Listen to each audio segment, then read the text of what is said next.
Have you lost your mind? It was my father's funeral, Liam. I screamed into my phone, barely recognizing my own voice. The pictures were still open on my laptop. Liam grinning at his best friend Daniel's bachelor party, drink in hand, surrounded by women in tiny dresses. The timestamp made me sick to my stomach.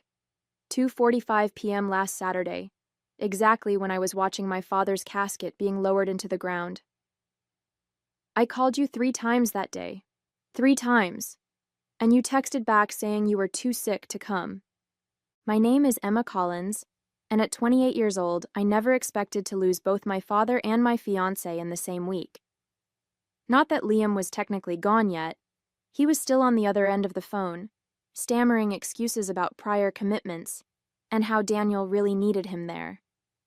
But in my heart, I knew the man I thought I was going to marry had died the moment I saw those Instagram posts. The worst part wasn't even the partying or the women. It was the look of pure joy on his face while I was living through the darkest day of my life. I sat at my kitchen counter, still wearing one of my dad's old cardigans that I'd been living in since he passed, staring at the 3-carat ring on my finger that suddenly felt like it was burning my skin. You don't understand, Emma.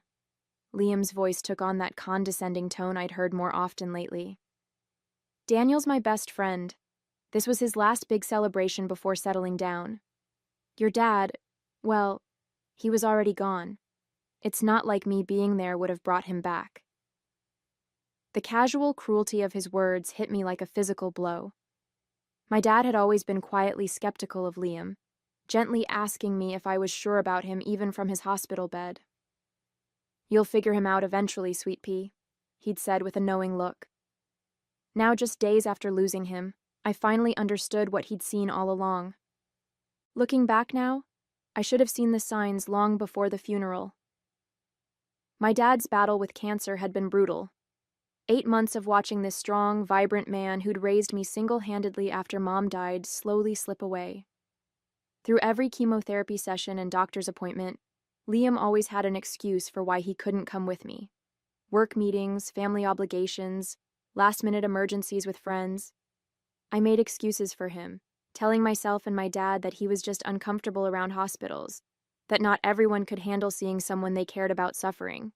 The thing about grief is that it has a way of stripping away the lies we tell ourselves. My dad was my rock, my compass, the person who taught me everything from how to change a tire to how to stand up for myself. He worked 2 jobs to put me through college, never missing a single parent-teacher conference or dance recital when I was growing up. Even when he got sick, he was more worried about me than himself. Just promise me you'll take care of yourself, sweet pea, he'd say, squeezing my hand with what strength he had left. Don't let anyone dim your light. I'd nod and change the subject, not ready to face what he was really trying to tell me. Sophia, my best friend since college, had tried to open my eyes too. She'd notice how Liam would dismiss my opinions during dinner parties, or how he'd forget to invite me to important work events where other partners were welcome. He treats you like an afterthought, Emma, she'd say gently. But I was too invested in the fairy tale I'd built in my head.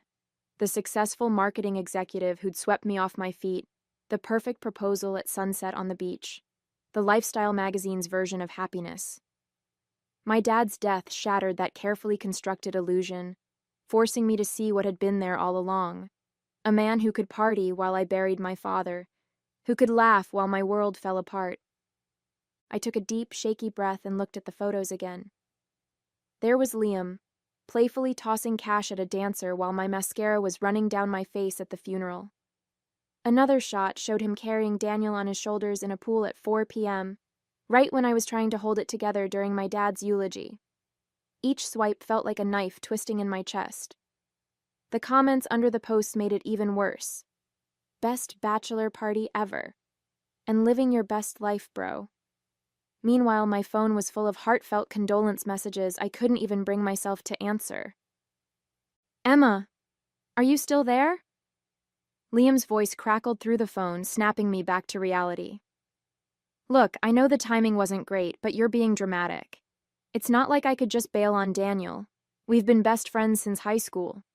I could hear the familiar sounds of his office in the background. He couldn't even give this conversation his full attention. Something inside me shifted, like a switch being flipped.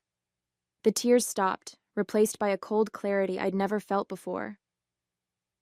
"You're right, Liam," I said quietly, twisting the engagement ring off my finger. "The timing wasn't great, just like it wasn't great when you missed Dad's last Christmas because of your company ski trip, or when you left halfway through his birthday dinner because Daniel needed help moving." I could practically hear him rolling his eyes through the phone. That's when it hit me.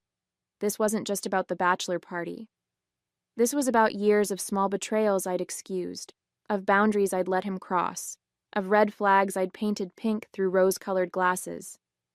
Dad would have been so disappointed in how little I'd valued myself. "You know what, Emma? I've had enough of this guilt trip," Liam snapped, his voice rising. "I get that you're sad about your dad, but life goes on. Daniel spent thousands on this party, and as his best man..." I cut him off, my hand gripping the phone so tight my knuckles turned white. "As his best man? What? You had to watch him do body shots while I was saying goodbye to my father? Had to pose with those girls while I was picking out a casket?" My voice was trembling, but not from sadness anymore. Pure rage coursed through my veins as 3 years of suppressed anger finally broke free. "Tell me, Liam, did you even think about me once that day?" The silence on his end was deafening. Then came his response, dripping with that patronizing tone he'd perfected over the years. "Of course I thought about you, babe. I even sent you a text, remember?" A bitter laugh escaped my throat. One text. A single message saying he was too sick to come, followed by a sad face emoji. That's what my father's funeral, what my grief, was worth to him. I opened my laptop again, this time pulling up my email. "You want to know something interesting, Liam? Daniel's fiancé just sent me some videos from the party. Apparently she feels terrible about what happened." I heard him inhale sharply. "Would you like to know what time you posted that lovely TikTok of you doing the worm on the beach? Because I can tell you exactly what I was doing at 3:27 p.m. I was trying to find the strength to read the eulogy I'd written for my dad." There was rustling on his end of the line, the sound of a door closing. Finally, he was taking this seriously. "Emma, listen to me." His voice had dropped to a whisper. "Those videos, they don't tell the whole story. I was just trying to keep Daniel's spirits up. You know how he gets when he drinks. More excuses. Always more excuses. But this time, I wasn't buying them." "Let me tell you what those videos do show, Liam," I said, my voice steady despite the storm raging inside me. "They show you knocking back shots with the groomsmen at 2 p.m. when I texted you asking if you'd at least come to the reception. They show you dancing on tables at 5 p.m. when I was sorting through Dad's belongings with Sophia because I couldn't bear to do it alone. But most importantly, they show exactly who you are, not who I've been pretending you are for the past 3 years." The sounds of Liam's office faded away, replaced by what I assumed was him ducking into a stairwell. "You're being hysterical," he hissed. "This isn't about the party at all, is it? This is about your dad.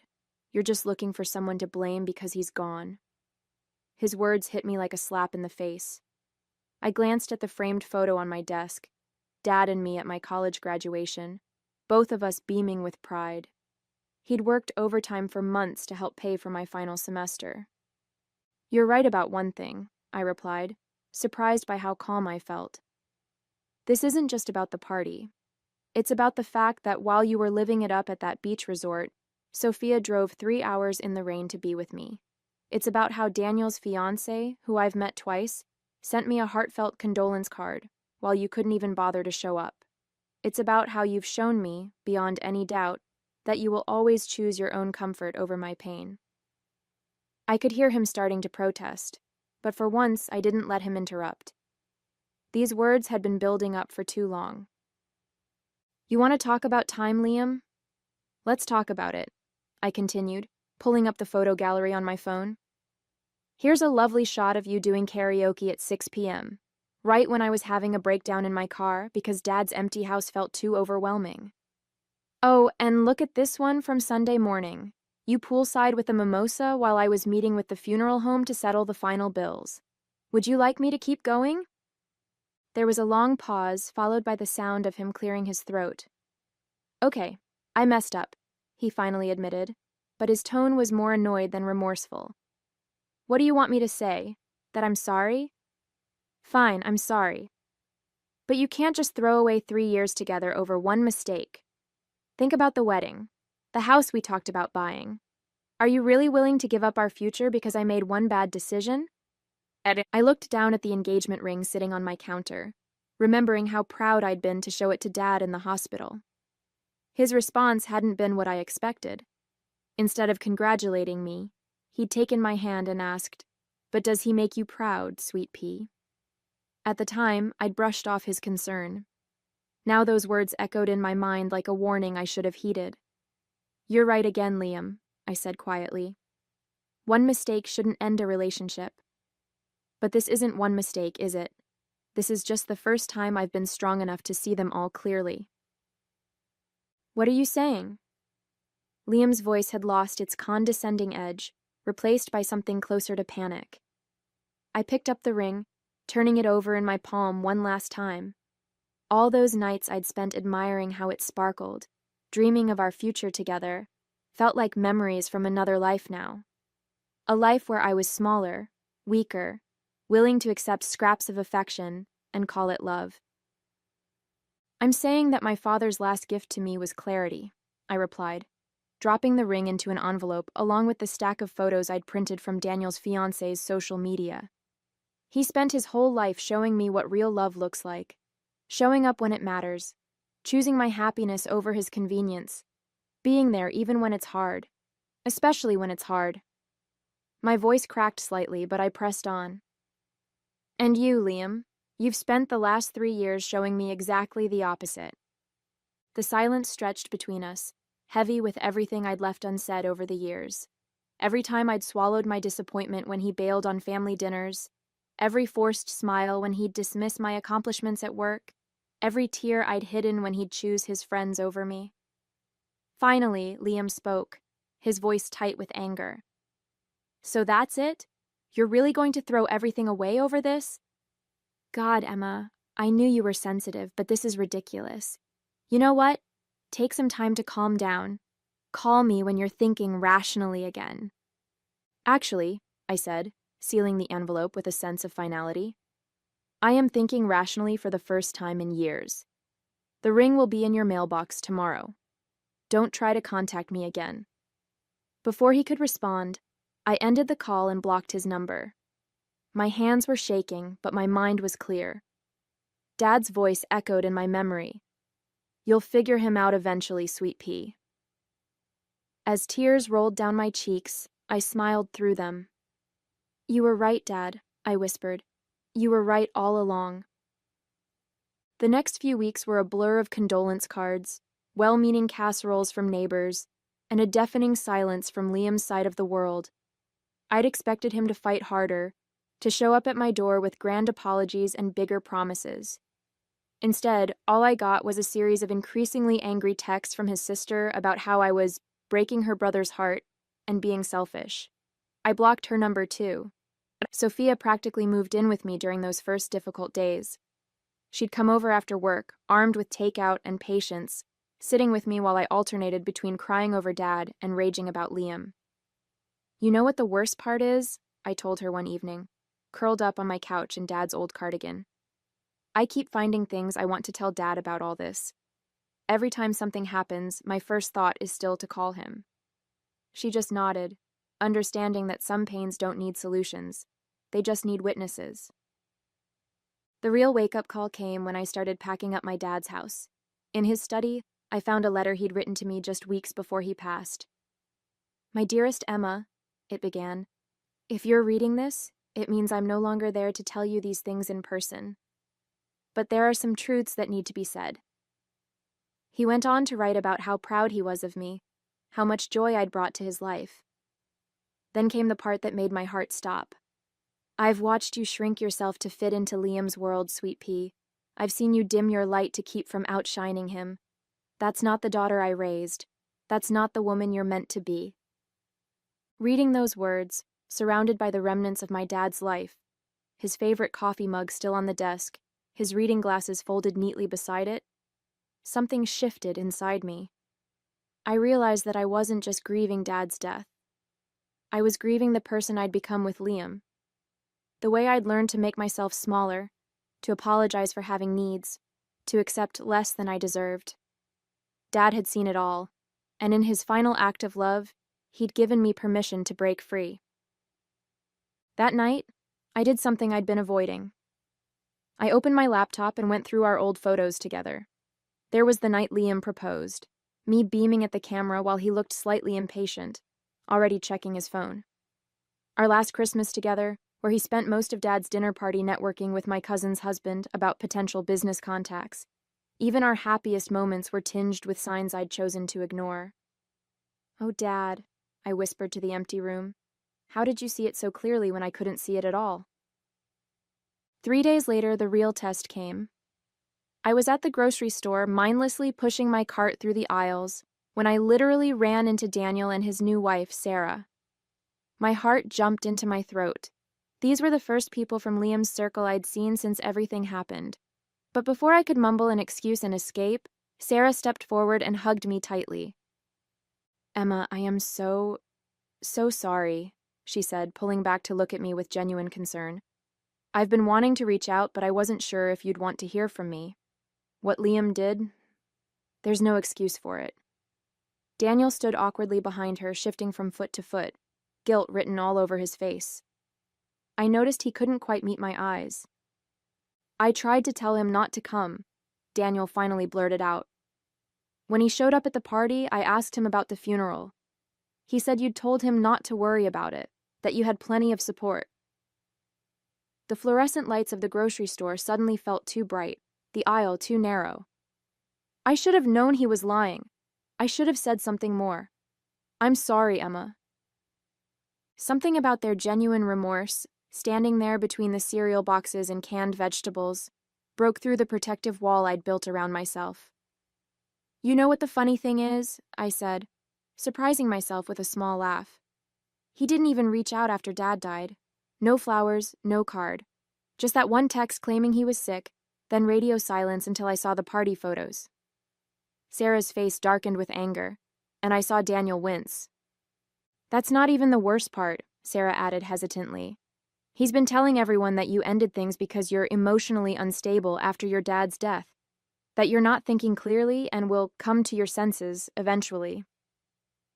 She pulled out her phone, showing me some of his recent social media posts, carefully crafted stories painting him as the patient, understanding fiancé dealing with his grieving partner's irrational behavior. Instead of the fury I expected to feel, a strange calm washed over me.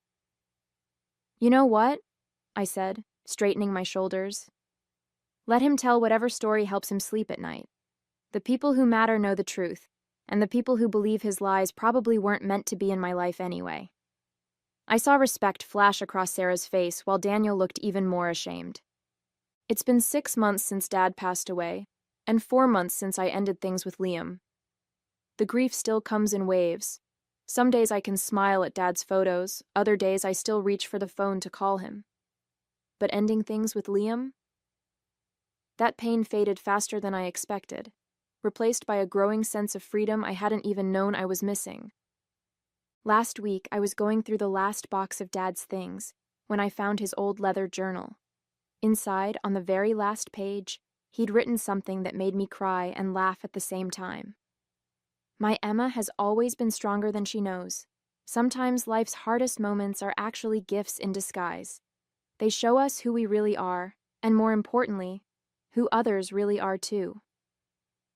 Next to these words was a small drawing of a butterfly breaking free from its cocoon. It was exactly the kind of quiet wisdom Dad had always shared with me, right up until the end. Looking at that sketch now, I realize that's exactly what happened. Losing Dad broke my heart, but it also broke the spell I was under with Liam. Sometimes it takes our greatest loss to find our greatest strength. And so, I find myself here, on the other side of everything. Different, yet more myself than I've ever been. Grief has a way of hollowing you out, carving space for truth to take root. Losing Dad was the greatest loss of my life, but it also gave me the clarity to walk away from a love that wasn't love at all. The ache of his absence is something I carry every day, but it no longer feels like a weight pressing me down. Instead, it's a reminder of the lessons he left me, to value myself, to expect real love, and to never let anyone dim my light. Liam is a closed chapter now, and with him went the ring, the photos, and the carefully curated illusion of our life together. What replaced them was far more precious: peace. I've started journaling again, using the notebook I found among my dad's things. Each page feels like a step forward, a way to reclaim my voice. Tonight I sit on my dad's porch, watching the sun set behind the hills, the sky painted in colors he would have called perfect for fishing. For the first time in a long time, I feel something unexpected: hope. Life doesn't just go on after heartbreak, it finds ways to bloom. Even in the shadow of loss, even in the wreckage of love gone wrong, there's space for growth. And as I sit here, wrapped in my dad's old cardigan, I know this for certain: I'm ready to grow.